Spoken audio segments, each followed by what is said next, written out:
আসসালামু আলাইকুম সুপ্রিয় শিক্ষার্থীরা, নবম শ্রেণীর রসায়ন ক্লাসে সবাইকে স্বাগত। তোমরা নিশ্চয় সবাই ভালো আছো। আজ আমি তোমাদের সাথে আছি ফাহমিদা জেরিন সীমা, সহকারী শিক্ষক। আমরা আজকে আলোচনায় যাওয়ার আগে কিছু ছবি দেখি। ছবিতে আমরা কি দেখতে পাচ্ছি? আমরা দেখতে পাচ্ছি এখানে কিছু রাসায়নিক পদার্থ দেওয়া আছে এবং কিছু আমাদের পরিমাপক যন্ত্র বা উপকরণ দেওয়া আছে। তাহলে আমরা এখান থেকে ধারণা করতে পারি আমাদের আজকের আলোচনাটা কি হতে পারে। আমরা এখান থেকে ধারণা করতে পারি আমাদের আজকের আলোচনার বিষয়টা হলো মোলের ধারণা ও রাসায়নিক গণনা। আমাদের আজকে আলোচনার বিষয়টা কি? মোলের ধারণা ও রাসায়নিক গণনা। আমরা এই পাঠ থেকে যে জিনিস শিখতে পারবো সেগুলো হলো নির্দিষ্ট ঘনমাত্রার দ্রবণ প্রস্তুত করতে পারবো, যৌগের উপস্থিত মৌলের শতকরা সংযুতি নির্ণয় করতে পারবো, শতকরা সংযুতি ব্যবহার করে স্থূল সংকেত ও আণবিক সংকেত নির্ণয় করতে পারবো, মোলের ধারণা ব্যবহার করে সরল গাণিতিক হিসাব করতে পারবো। সরল গাণিতিক হিসাবগুলো কিরকম ভাবে আমরা এবার সেই আলোচনাগুলো থেকে দেখে নিই। আমাদের আজকের আলোচনার বিষয় হলো মোল গ্যাসের মোলার আয়তন, মোলার দ্রবণ, বিভিন্ন ঘনমাত্রা দ্রবণ প্রস্তুতকরণ, বিভিন্ন মোলারিটির দ্রবণ প্রস্তুতকরণ, যৌগে মৌলের শতকরা সংযুতি, শতকরা সংযুতি ও স্থূল সংকেত, শতকরা সংযুতি ও স্থূল সংকেত। এবার আমরা আলোচনায় যাই।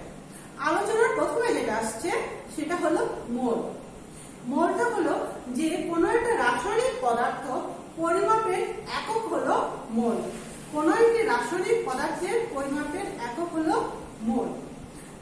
আবার যদি 6.023 into 10 to the power 23 সংখ্যক অণু, পরমাণু বা আয়ন থাকে সেই পরিমাণকে বলা হচ্ছে মোল। তাহলে আমরা বলতে পারি যে 12 গ্রাম কার্বনে 6.023 into 10 to the power 23 সংখ্যক কার্বন পরমাণু আছে।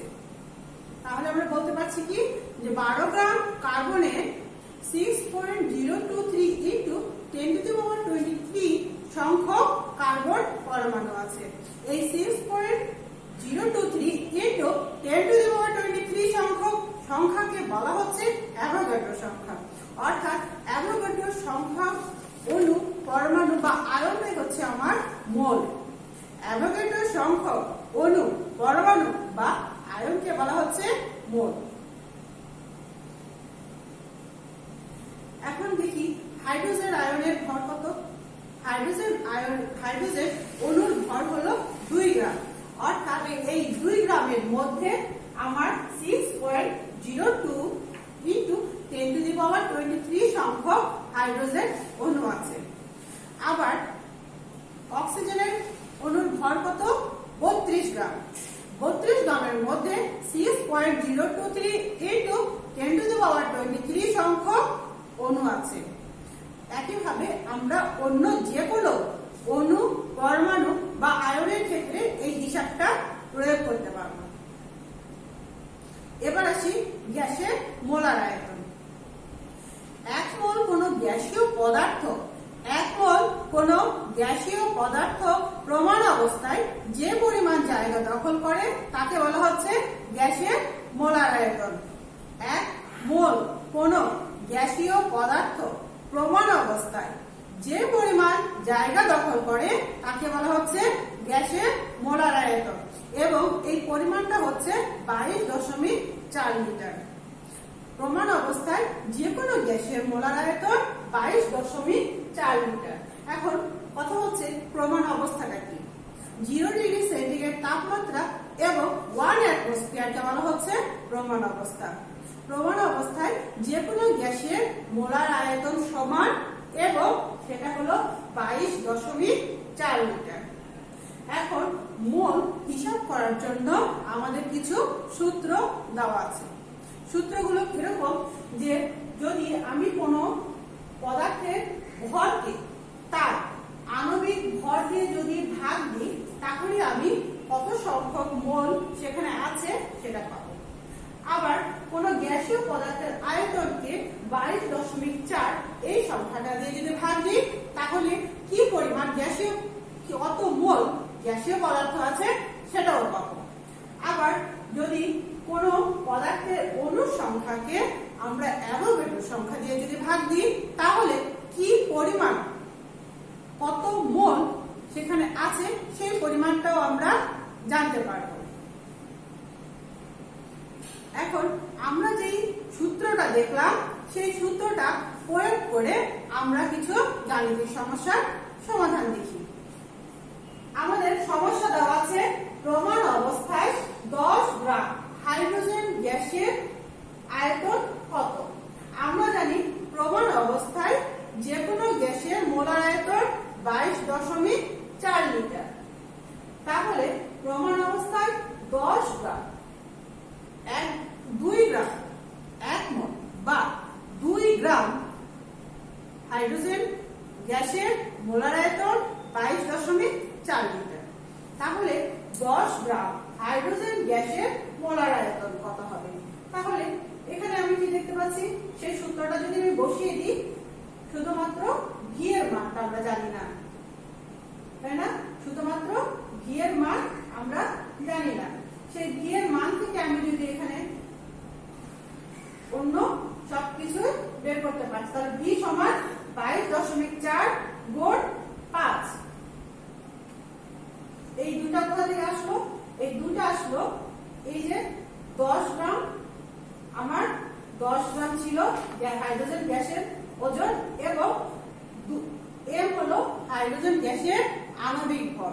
তাহলে এইখান থেকে আমার আর ভি হলো আমার হাইড্রোজেন গ্যাসের মোলার আয়তন, যে হাইড্রোজেন গ্যাসের আয়তন, যে আয়তনটা আমার বের করতে হবে, এবং 22.4 আমরা জানি এটা হলো হাইড্রোজেন গ্যাসের মোলার আয়তন বা যে কোনো গ্যাসের মোলার আয়তন। অতএব ভি সমান আমার কত আসছে? 112 লিটার। আমার আয়তনটা অবশ্যই লিটারে হবে। মোলার দ্রবণ। মোলার দ্রবণে বলা হচ্ছে যে নির্দিষ্ট তাপমাত্রায় 1 লিটার, নির্দিষ্ট তাপমাত্রায় 1 লিটার কোন দ্রবণে 1 মোল দ্রবীভূত থাকলে তাকে মোলার দ্রবণ বলে। আমি আবার বলছি, নির্দিষ্ট তাপমাত্রায় 1 লিটার দ্রবণের মধ্যে 1 মোল দ্রবীভূত থাকলে তাকে মোলার দ্রবণ বলে। এবং নির্দিষ্ট তাপমাত্রায় 1 লিটার দ্রবণের মধ্যে কত পরিমাণ দ্রবীভূত আছে সেটা হচ্ছে তার মোলারিটি। যদি 1 লিটার দ্রবণের মধ্যে 1 মোল দ্রবীভূত থাকে, তাহলে তার মোলারিটি হবে 1। এবং এই মোলারিটি বা ঘনমাত্রাকে আমরা এম দিয়ে, ক্যাপিটাল এম দিয়ে প্রকাশ করি। এই মোলারিটিকে আমরা কি দিয়ে প্রকাশ করছি? ক্যাপিটাল এম দিয়ে। নির্দিষ্ট তাপমাত্রায় 1 লিটার দ্রবণের মধ্যে যদি 0.5 মোল কোন দ্রবীভূত থাকে, তাহলে সেই দ্রবণকে বলা হচ্ছে সেমিমোলার দ্রবণ। আমি আবার বলছি, নির্দিষ্ট তাপমাত্রায় 1 লিটার দ্রবণের মধ্যে 0.5 মোল দ্রবীভূত থাকলে তাকে বলা হয় সেমিমোলার দ্রবণ। আবার একইভাবে নির্দিষ্ট তাপমাত্রায় 1 লিটার দ্রবণের মধ্যে 0.1 মোল দ্রবীভূত থাকলে সেই দ্রবণকে বলা হচ্ছে ডেসিমোলার দ্রবণ। তাহলে ডেসিমোলার দ্রবণের মোলারিটি হলো 0.1 আর সেমিমোলার দ্রবণের মোলারিটি হলো 0.5। এখন এই বিভিন্ন ঘনমাত্রা দ্রবণ আমরা কি করে তৈরি করতে পারবো সেটাই এবার আমরা দেখব। গাণিতিক সমস্যা সমাধানের মাধ্যমে আমরা এই বিভিন্ন ঘনমাত্রার দ্রবণ এবং বিভিন্ন ঘনমাত্রার দ্রবণ তৈরি করতে আমাদের কি পরিমাণ দ্রব্য অথবা কি পরিমাণ আমার দ্রবণ দরকার সেটাও আমরা জানতে পারব। এখানে একটা সূত্র দেওয়া আছে, সূত্রটা বলা হচ্ছে W = SVM ভাগ 1000। SVV ভাগ 1000। এখানে W কি? W হলো গ্রাম এককে ভরের দ্রব্যের ভর, S হলো দ্রবণের মোলারিটি, S হলো দ্রবণের মোলারিটি বা ঘনমাত্রা। মিলিলিটার এককে দ্রবণের আয়তনটা কত? V। ভিটার একক হলো মিলিলিটার। আমি এর আগে বললাম যে আয়তনটা হবে আমার সবসময় মিলিলিটারে। এরপর আসছে আমার আণবিক ভর। আণবিক ভরটা কি? সবসময় আমার গ্রামে হবে। একটা সমস্যা দেখি।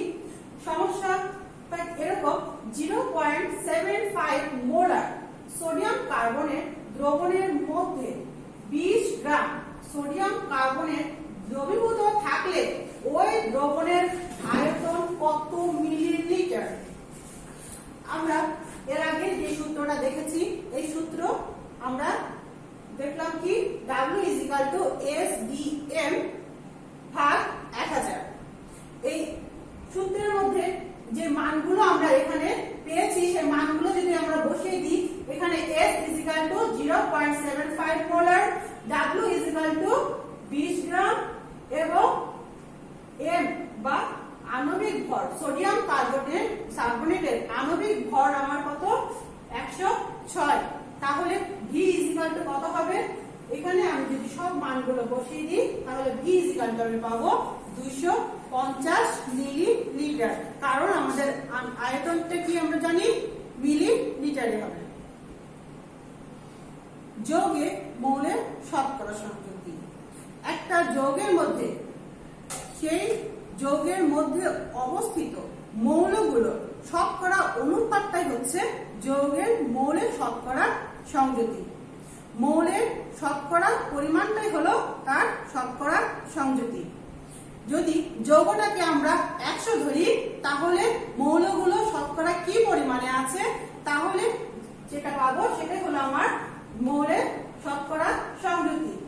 সংযুতির সূত্রটা হলো মৌলের আণবিক ভর গুণ পরমাণুর সংখ্যা গুণ 100 ভাগ যৌগের আণবিক ভর গুণ, এটাই হলো আমার শতকরা সংযুতি। এই সূত্র অনুসারে আমরা যে কোনো মৌলের শতকরা সংযুতি বের করতে পারবো। তবে এক্ষেত্রে সবার আগে আমাদের যেটা বের করতে হবে সেটা হলো যে যৌগটা আছে সেই যৌগের আণবিক ভরটা আমাদের বের করতে হবে। প্রথমে আমাদের সেই যৌগটার আণবিক ভর বের করতে হবে এবং আণবিক ভর বের করার পরে সেই মৌলটার সংখ্যা এবং তার পারমাণবিক ভর থেকে আমি তার শতকরা সংযুতিটা বের করতে পারছি। এখানে একটা উদাহরণ দেওয়া আছে অ্যালুমিনিয়াম সালফেট। অ্যালুমিনিয়াম সালফেট যৌগে অ্যালুমিনিয়াম সালফার এবং অক্সিজেনের শতকরা সংযুতি বের করো। আমি দেখতে পাচ্ছি অ্যালুমিনিয়াম সালফেটের মধ্যে অ্যালুমিনিয়াম আছে 2টি, সালফার আছে 3টি এবং অক্সিজেন আছে 3 গুণ 4 সমান 12টি। তাহলে অ্যালুমিনিয়াম সালফেটের মধ্যে অ্যালুমিনিয়াম আছে 2টি, সালফার আছে 3টি, অক্সিজেন আছে 12টি।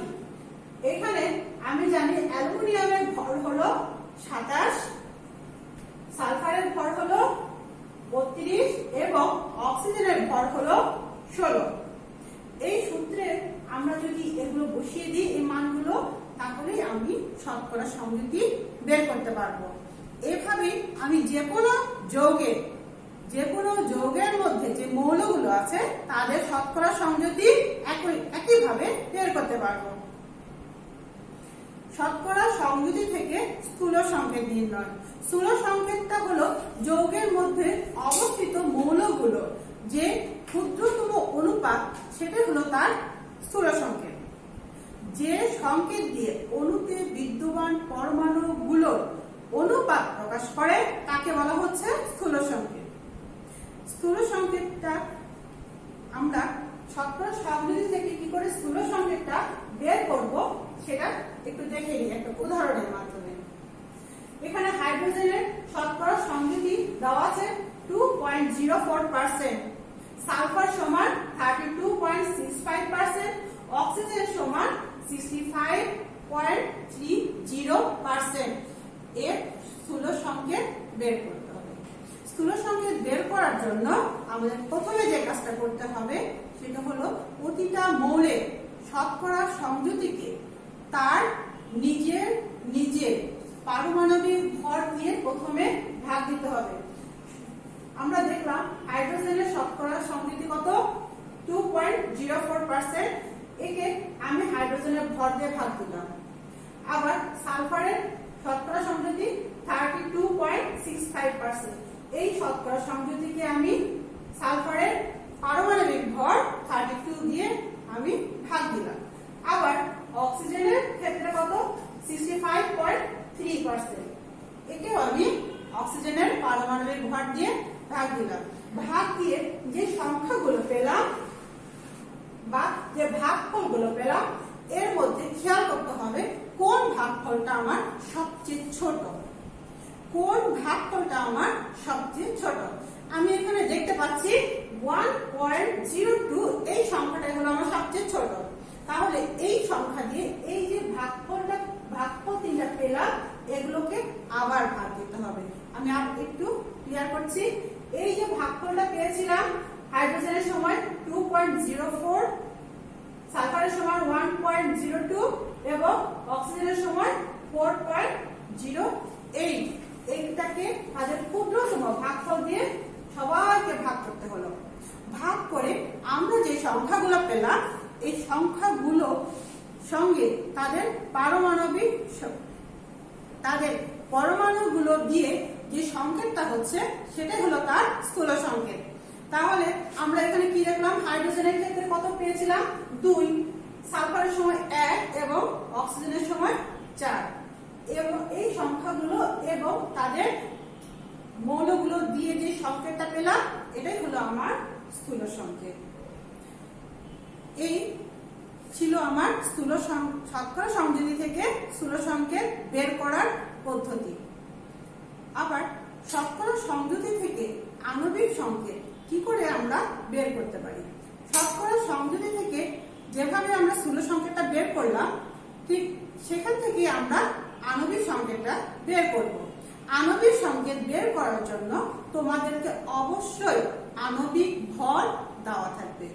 কোশ্চেনে তোমাদের অবশ্যই আণবিক ভর দেওয়া থাকবে এবং আণবিক ভর স্থূল সংকেতের ভরের কত গুণ সেখান থেকে আমি বের করতে পারবো স্থূল সংকেতটা শতকরা সংযোজী থেকে কি করে আণবিক সংকেতটা বের করা যায়।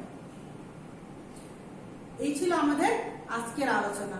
আজকের আলোচনা থেকে আমরা কিছু প্রশ্নের উত্তর দিতে পারি কিনা। HCl এর আণবিক ভর কত? আমরা জানি হাইড্রোজেনের পারমাণবিক ভর 1 এবং ক্লোরিনের পারমাণবিক ভর 35.5।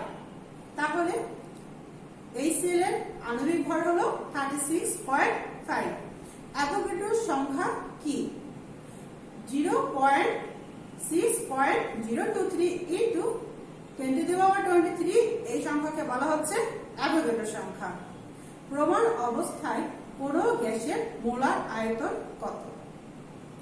আমরা আগেই জেনেছি প্রমাণ অবস্থায় যে কোনো গ্যাসের মোলার আয়তন 22.4 লিটার। মোলার দ্রবণ কি? নির্দিষ্ট তাপমাত্রায় 1 লিটার দ্রবণের মধ্যে 1 মোল কোন দ্রবীভূত থাকলে তাকে বলা হয় মোলার দ্রবণ। সেমি মোলার দ্রবণ কি? 1 লিটার নির্দিষ্ট তাপমাত্রায় 1 লিটার কোন দ্রবণের মধ্যে 0.5 মোল দ্রবীভূত থাকলে তাকে বলা হয় সেমি মোলার দ্রবণ। এটাই ছিল আমাদের আজকের আলোচনা। নেক্সট ডে এই আলোচনার উপরেই তোমাদের টপলেস থাকবে। নিশ্চয়ই তোমরা সেগুলো ভালো করে করতে পারবে বলে আমার বিশ্বাস। এখন তোমরা বাসায় করোনা সম্পর্কিত যে সতর্কতাগুলো আছে সেগুলো সুন্দর করে মেনে চলবা। ধন্যবাদ সবাইকে।